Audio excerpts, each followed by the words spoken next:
नमस्कार मंडळी. तर आज ना आमचा विचार ठरला की आज चुलीवर बासुंदी बनवायची म्हणून. आणि ते बघा चूल पेटवून झाली होती, पातेलं ठेवलं होतं तापायला आणि लगेचच ह्यांनी दूध वतलं पातेल्यामध्ये. आणि आता इथे ना बासुंदी बनवण्यासाठी ना घरच्याच म्हशीचं 6 लिटर दूध घेतलं होतं. आणि मग इथे लगेचच मी आणि दृष्टी इथं दूध आटवत बसलो होतो चुलीपाशी गप्पा मारत मारत.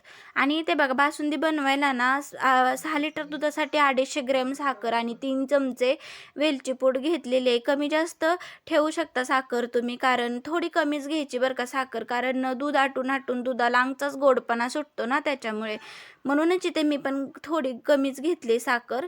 आणि इथे बघा दूध चांगलं आटलं होतं आणि लगेचच वरून साखर टाकली, कारण साखर टाकून अजून एक 10 मिनटं हलवून घ्यायची, छान कलर सुटतो.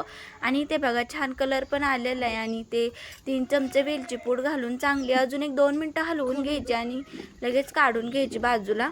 अहो कशी झाली बासुंदी? लय भारी झाले. झाली चांगली. तुझा भावाला पाहिजे होता.